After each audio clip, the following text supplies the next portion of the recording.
All right, everybody, let's get ready to rumble.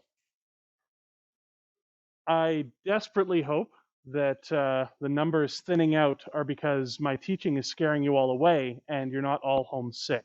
That is my deepest, sincerest hope. Uh, let's dive into class number 3 and the first week where you had assigned readings. Isn't that fun? Just up some last minute administrative changes. Just to let you know, if you didn't get the email blast out of eClass, quiz number 1 is up. You have until, I think, the end of Sunday to finish. Typically, you will only have until the end of Saturday, but I was a little delayed in getting this first quiz up for you, so I figured I would give you the extra day. So this week, the quiz will be up until Sunday evening. Next week and weeks going after, the quiz will only be up until Saturday evening. It's a full week, and it's 10 questions. They are multiple choice, matching, and not fill in the blank. Multiple choice, matching, and one other type. That's really easy. You just click. But you cannot go back and forth. So when you're on a question, that's your question. You can't skip ahead. You can't come back to it later. So if you ever do that, you've lost that question. It's now gone. So just as a forewarning, stay on the question you're on. You have an entire week. There's 10 questions. Take your time. It's all good. Okay. Also, I have a new office. Oh, sorry. Question. Yes.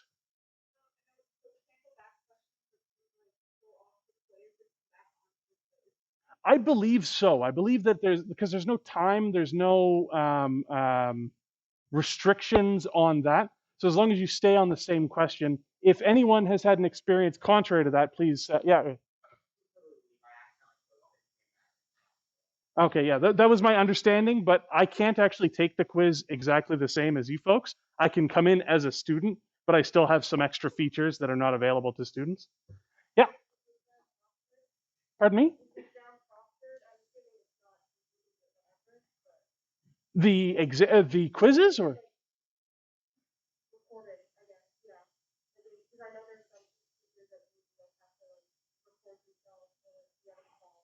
Oh God, no. No. This is open book. This is on your own recognizance to not cheat. I guess the only cheating would be if you do it together. Like it should be you, and you should be reading.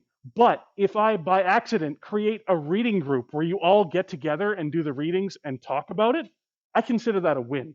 So I mean, this is really just to get you to do the readings and become engaged with the material. Yeah.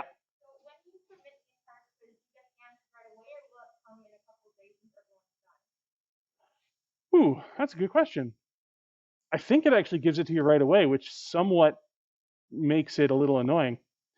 People who have submitted already, did you get the answers? Yeah. Well, that's exciting. I think I may change that for quiz too, just so that we can't distribute the answers. I don't want it to be too hard, but I also don't want it to be too terribly easy. So for this one, I guess you get it as soon as pops up. I saw some hands. Yeah.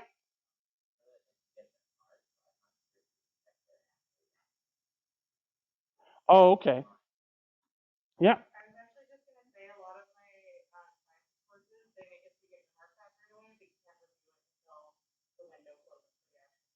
Yeah, I definitely, you can see your mark. I have no problem with you seeing what you got on it. That's not a problem. But if you can see your answers, if you can see your answers this week, you definitely won't be able to see your answers in the weeks moving forward until the quiz has closed. If you can't see your answers this week, this entire conversation has just been a fun exercise. Okay, any other questions about quiz 1? All right, if I've missed anyone, please come up to the lectern at the end. Yes, and I also have, as I mentioned, I have a new office. So my office hours are not changing. It's still Monday and Wednesday after class, but it is in Tory 238 now. If you want to come to office hours specifically today, we can meet in the new office. We can meet in the old office. They're literally just down the hall from each other, and I will be walking between them carrying books. And next week, I will not be here on Wednesday and Friday. You will have a guest lecturer delivering what I hope to be my material, but we shall see. I will keep you appraised. I have to leave for a few days. This is not my choice, but it is a requirement. And what that means is you will not have office hours with me on Wednesday. I'm always available via email. Those of you that have emailed me, I hope you feel that I've responded appropriately and quickly, especially if it's during the week. If it's on the weekend, give me a day or two. It's the weekend. But yeah, that's the way that is. Any questions on the admin stuff? Okay, cool. All right, let's jump into the lecture. What are we going to do today?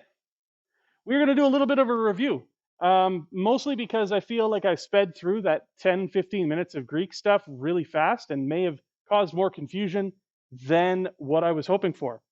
And then we're going to finish the context that I wanted to do in the first class. And then we're going to talk about one of the readings that you've had already, Sappho. And then next class, I'm probably going to talk about the Homeric hymn, the other reading, and then the Theogony. So just as a review, this is a map of the Mediterranean world. This is, the big sea in the middle is the Mediterranean. And then we've got Greece and Anatolia, Greece on the left and Anatolia on the right. As I mentioned in the previous class, Anatolia may be called Asia Minor. It may just get called Asia. It all depends on the author and the source we're reading. But just to give you an idea, this was not just for our authors in the early part of the course. This wasn't just their world. Literally, this was the entire world as they knew it. The farthest reaches of the planet were about on the far right of this map. It was a small world to them, but that was as big as it got, and that's all that they knew. Just why I throw the map up there to give you an idea of their world. We'll just kind of go over the chronological periods again.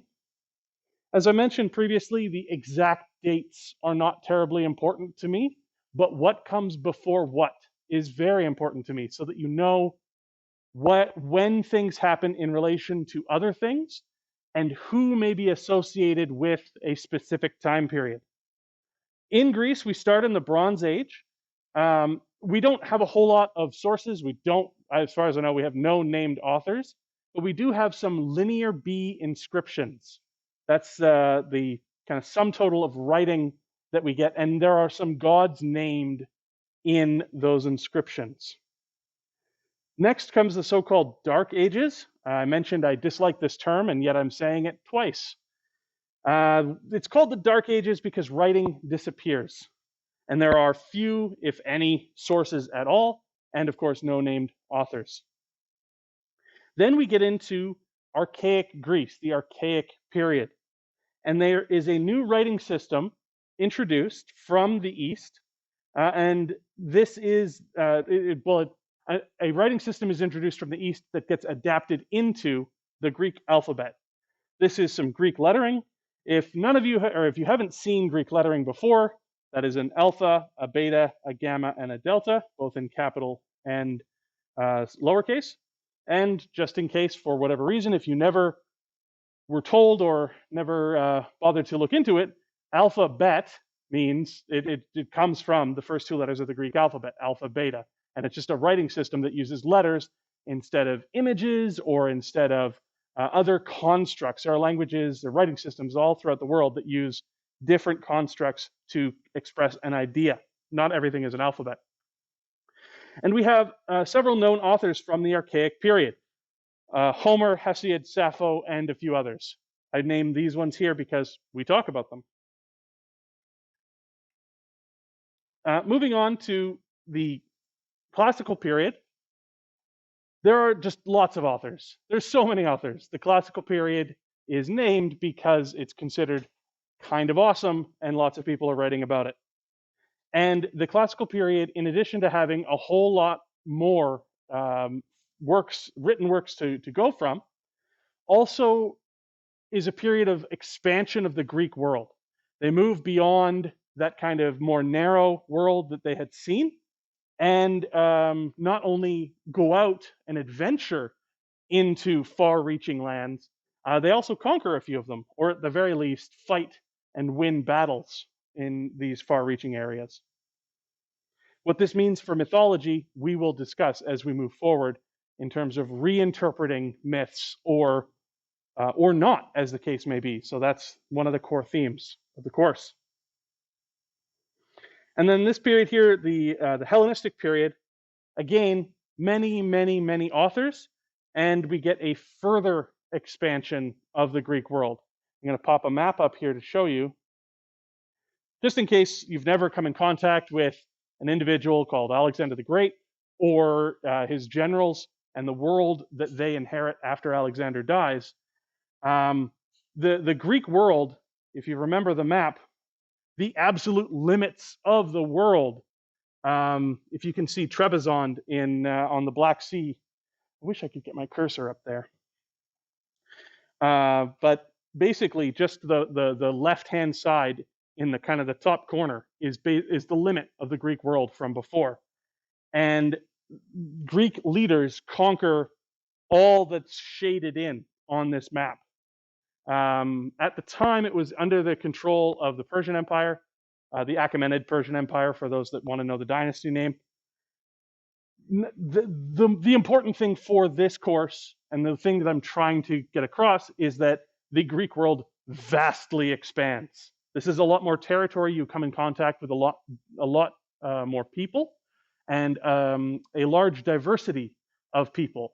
And that can have an impact on how you see the world, how you use your myths to communicate your truths. So themes that we will discuss in the course. Then the final chronological period for the Greeks that I went over was Roman Greece. Again, there's just so many authors. There's too many to list here. We will go over some Greek authors from the Roman period. And the time separation that I have, Greeks under Rome and then Greeks under Greeks, a little bit more historical rather than for a myth class, but the Roman Empire as an entity stops existing in the West in 476 CE and technically continues on all the way up to 1453 in the East. But right around 641, they change their language, their administrative language, from Latin to Greek. Why I'm telling you this, why I'm saying all these things, it's not to confuse you, and this isn't a history course, so you don't have to worry about memorizing all of these different things. It's to provide context for some later authors and the world that they lived in. Since we're talking about Romans, we're going to go to Rome. So we're back out to the Mediterranean world, but instead of focusing on the Eastern Mediterranean, this is the new material, this is no longer review.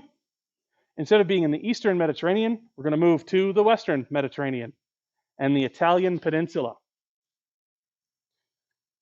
Here's an image. I don't think this one's from your textbook, but it's broadly similar to the black and white image from the textbook, just with some Italian place names. They're all really tiny. Don't worry about specifically focusing in. But the area that we are most concerned with is the city of Rome, which is in the center of Italy. It's in central Italy. It is not coastal, but it's close to the coast. That becomes an issue over the centuries. But the city of Rome is a dead center in that red circle there, and it's center on the peninsula. So who were the Romans? We throw around these terms, Greeks and Romans, what's going on?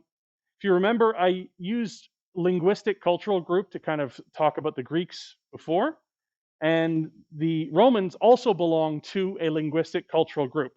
We call this, it's Indo-European. I'll show you a chart how these things are related and why I'm bothering to tell you. It's an Indo-European language, and it's in the Italic branch. That's languages from the Italian peninsula. And the Roman language is Latin, but there's other related languages, Umbrian, Oscan. And what I'll do here is flip over to, this is a simplified linguistic tree. Definitely don't worry about memorizing this tree. I'm just showing you relationships. So on the tree, We have the Hellenic branch that we talked about with Greek on it. And then also on the tree is the Italic branch. And we've got Latin on here near the top of the Italic branch. So those two are close to each other, but there's no direct link between them. The direct link is all the way back up at the top with something called Proto-Indo-European. And just to give you an idea of where we are, in the language that we are speaking, modern English is on the Germanic branch way down here. And so we have no direct connection to either modern or ancient Greek or Latin, but we definitely connect if you go all the way back to when Proto-Indo-European was a thing. This is just to show that these are related culture groups, but they're not, there is separation. And there's a reason why some of the stories, some of the myths, some of the ideas that they have are shared. It's because at one time, a long time ago, they actually spoke the same language before branching out into different people groups. So for the Romans, we have broadly similar chronological periods. There is a Bronze Age in Italy, but it's decidedly less interesting than the Bronze Age in Greece. I say that as an archaeologist, I should probably be shot. But we don't have any writing and we have no known authors. We will not be dealing with any kind of material from Bronze Age Italy. In fact, we'll be dealing with very little early Italian material because there's just very, very little to deal with. There's also an Iron Age in Italy, and the Latin writing system that we use to write English today has its origins here. Romans adapted the Greek alphabet into the Latin alphabet. But I don't think that there's any known authors from the Iron Age period. And we certainly won't be dealing with anything from that era, just to give you an idea of the development, the parallel development of the Romans. These are historical periods. They're historical because we have authors that talk about them as distinct groups. So initially you've got the Roman kingdom. For our purposes, there again are very few named authors, and the Roman worldview is constricted to central Italy.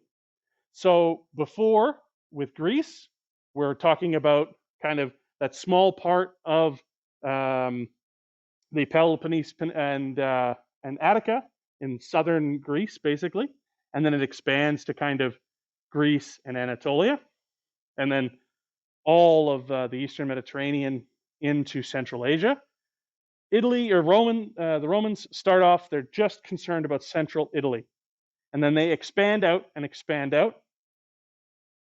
Under the Roman Republic, there are many, many authors, and we finally get some authors that we can work with. Most of them are late in the period, but Lucretius, Cicero, and Caesar are just well-known authors from the period. I haven't chosen our Roman authors yet, so just to let you know that we will have some readings from this time period. And by the end of the Republican period, Rome is a Mediterranean power. They are influencing all over. So instead of just that little section in the middle of central Italy, they are going all over the Mediterranean, interacting with Greek kingdoms, they've already conquered all of their main adversaries. And that leads into the Roman Empire. Under the empire, we just have, it just continues to expand, continues to grow. And for our purposes, there are many, many authors to deal with, but they are all representing different perspectives, different worldviews. We have Latin authors talking about Greek gods. We have Greek authors talking about Latin gods. And we have Greeks writing in Latin, Latin authors writing in Greek. So what this means is that the perspectives we've been tracking when we deal with Roman authors, they start to shift and they start to change dramatically in the Roman period. So when we get to those authors, this is going to be something we'll have to keep in mind, that we are not dealing with someone who was the same. If it's a Greek author and they're talking about Greek gods, they don't have the same worldview as a Greek author from 300 years earlier. They live in a profoundly different world. And by the end of throughout the empire, instead of just a Mediterranean world, it's a greater Mediterranean world. So the Romans don't just touch everything that's on the Mediterranean. They expand north. They have forays into Northern Europe and even into Scandinavia. They expand east. It's a much bigger world for them.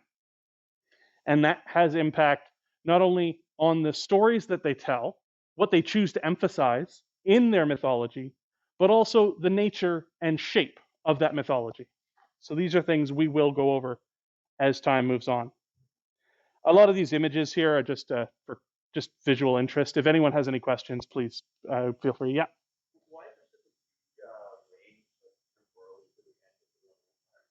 So I tried to explain, I'm probably a little confusing there. The Roman Empire as an institution, in the 5th century, or in the 4th century and the 5th century, it gets split up into two. There's a west and an east.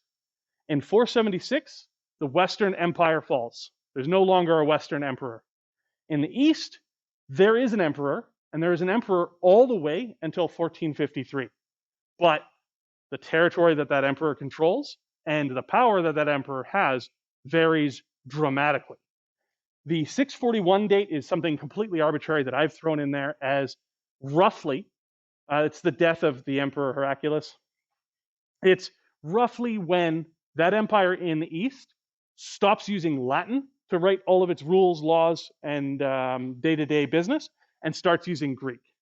So the Roman Empire, at its downfall, its final downfall, is a predominantly Greek medieval institution. But that's why there's the date ranges there.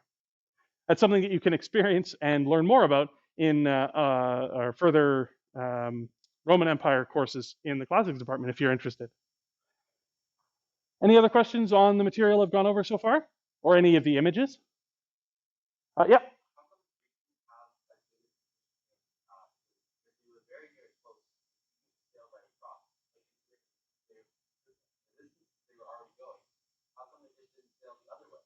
They absolutely did, actually. That's how the Romans got their alphabet. The entirety of southern Italy was colonized by the Greeks. It's in fact called Greater Greece or Magna Graecia. And early Roman history is characterized by conflict with a lot of these Greek kingdoms, states, cities, and the imperial ambitions of this early Roman state to kind of grow out of just that little tiny central Italian. But that's really cool history stuff that I didn't want to necessarily overwhelm the whole class with. But the Greeks absolutely went west. They had colonies in southern France. They had colonies in North Africa. They went all over the Mediterranean, but the nature of that colonization is a little different than the nature of the later conquests. The conquests and especially of the Hellenistic period when these whole kingdoms are coming under Greek control. These are small cities. They have limited impact not only on the entire Mediterranean, but also in their general area. And it's just a bit too much of a nuance for me to go into for the purposes of this course. But it's a great question. And if you'd like to know more, we have a Greek Civ class and a Roman Civ class that you can dive into. Any other questions? Or if that question wasn't, yeah, all right. I'm sorry, I couldn't hear you.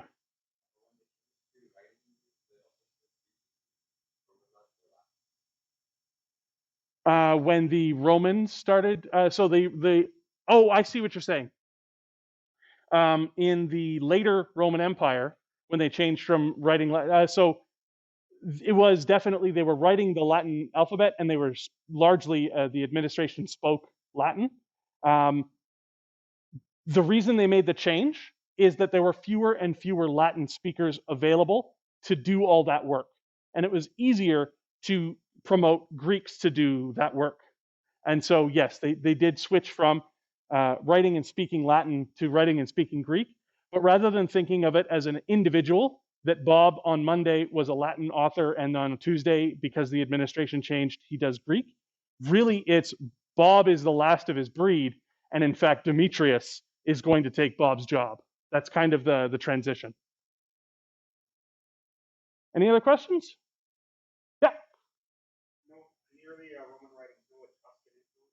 Oh, there's tons of Etruscan influence. There's Etruscan is another people group.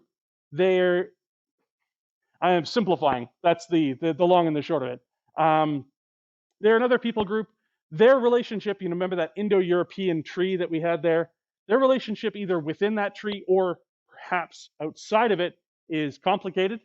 But they lived just north of the Romans, and they have a huge impact on the Romans very early in Roman development. And the conquest of the Etruscans forms, it's very formative for the early Roman Republic and kind of later Roman identity. But for the purposes of this course, it's we've got limited contact. Anything else? Okay, if you've got any other questions, feel free to come to the office hour or email me. So, you've heard me toss around the term classical.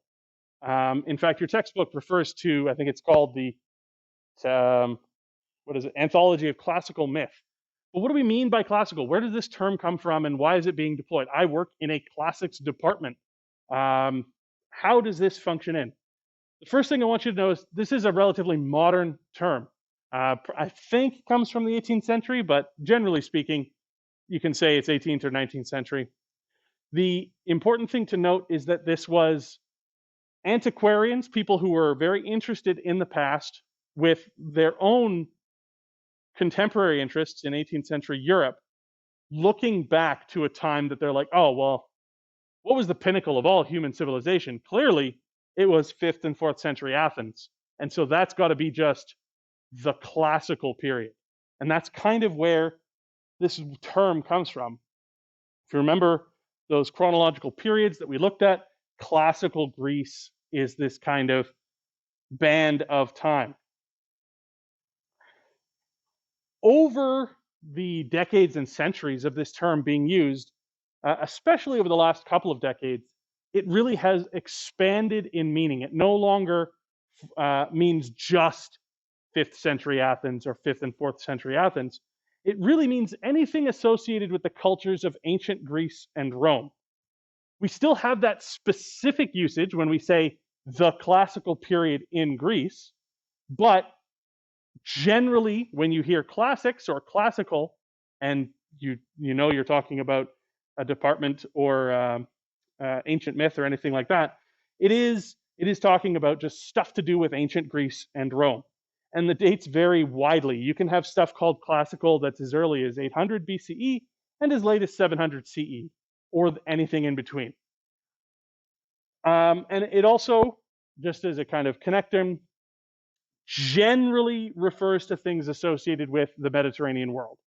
But as I mentioned, by the end of the Roman period, they had expanded that greater Mediterranean world. So those can be even referenced in. You can have a reference in something you're reading to classical Scandinavia. And that just wouldn't make sense to someone in 1950. But that is how far the term has expanded to this day. And that is the conclusion of all the context of all the stuff that I wanted to tell you, I think, probably on the first class. So I get to expand these out. And I want to dive into your first reading, or, well, one of your first readings from this week. And I specifically want to go into this one because Sappho is a very interesting character, very interesting individual. The reading is quite short, and it has a specific genre. So it fills all of the uniqueness that I would like to say or talk about. So who is Sappho? Well, she, and I wish that this wasn't the case, but that's a big deal. Literally, she is the only ancient Greek author that we can definitively say is a woman, if I'm not mistaken. And there are still people who argue that she wasn't a woman because obviously none of the other people were women. Why would she be? Go figure. But she was an archaic age poet. She's one of our earliest authors. And she was born on the island of Lesbos. You may have heard the term lesbian. Lesbian is directly related to the island of Lesbos, and that is because Sappho liked girls.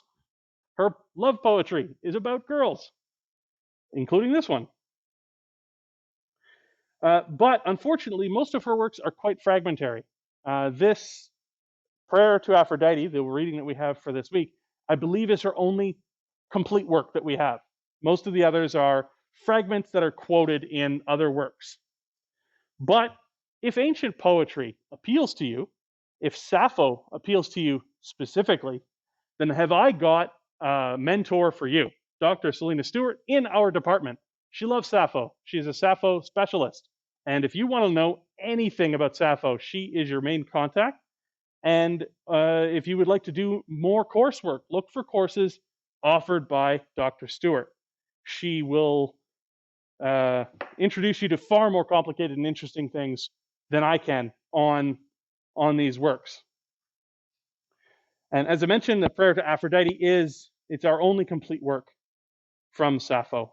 This is a kalpis. Whenever you see descriptions of ancient pots, there will always be a hyper-specific term for that kind of pot.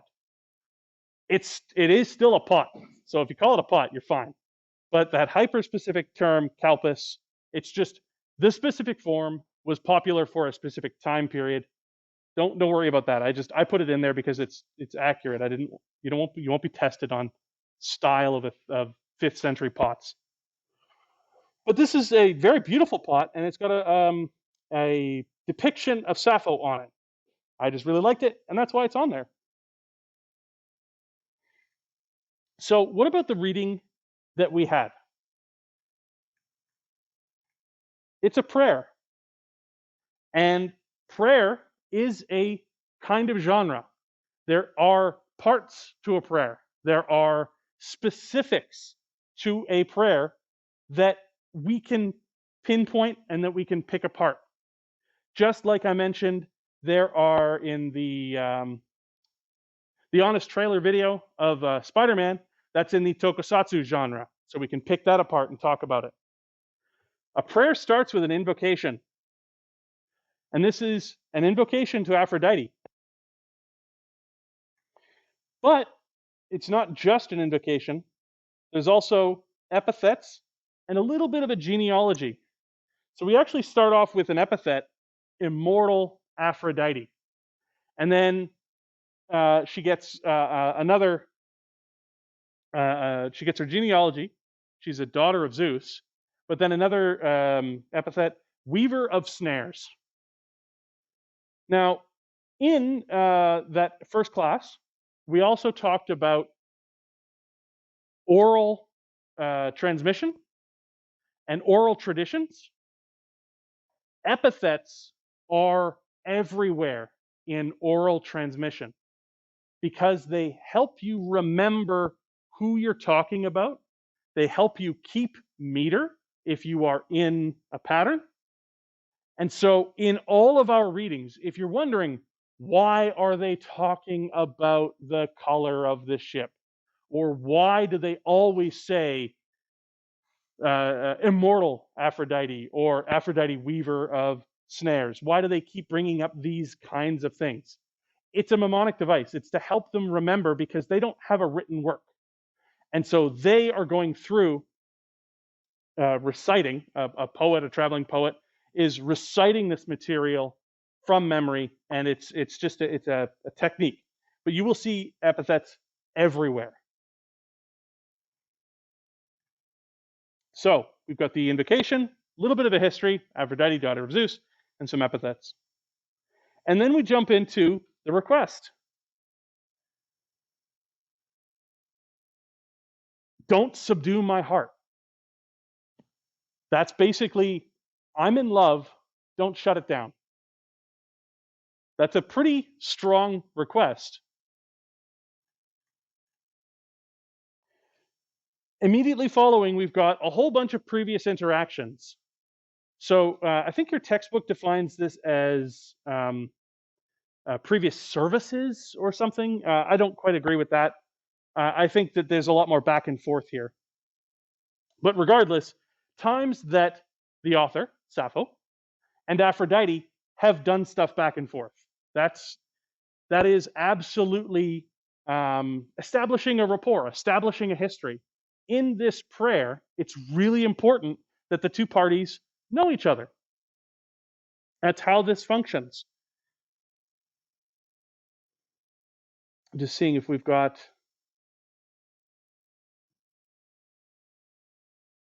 another epithet of just referring to Aphrodite as blessed. But we keep going down. There are some more. There are some more previous interactions.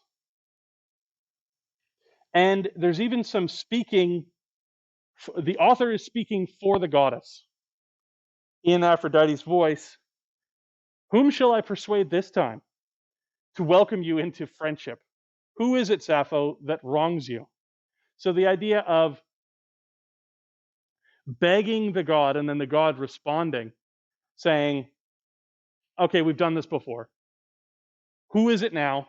Who do I have to bring into your embrace? And then a kind of a promise.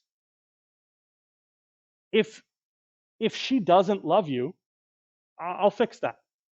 If she refuses, I'll fix that. And so there's this idea that through a prayer to the goddess, you can impact the feelings, the wants, and needs of another individual. Being that this is a poem, you can argue that it's poetic license, that this is just an individual kind of laying bare their emotions to the world, their wants, not necessarily what they think is going to happen. But there is an element here, because it is a specific prayer to a specific deity, there is an element of an incantation, of a binding agreement, the idea that you can use some form of magic to affect the feelings of other individuals, and that this is mediated through the god, that the god or goddess comes in and does this magic for you. And that's a very interesting concept that we will come across several times throughout the course, that the gods can have and do have power in the world, and you can, if you do the right things, you can get them to do your bidding, or at the very least influence them towards your bidding. And then the prayer ends off with a repeat of the request. Come to me now as well. Release me from this agony. All that my heart yearns to be achieved. Yeah. And they want my ally in arms. So again, a kind of putting the god and the poet on par with each other.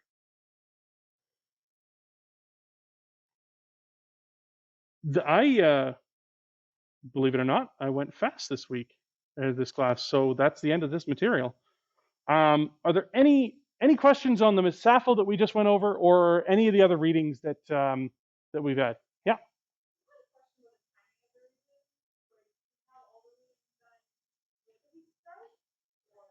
It's purely up to you. So I will talk about the readings as if you've already done them throughout the week. If you don't want to do them and you're fine with being a little confused in class, it makes no never mind to me. You should probably have them done before you attempt the quiz. But even then, you're in university, it is your own choice. Yeah.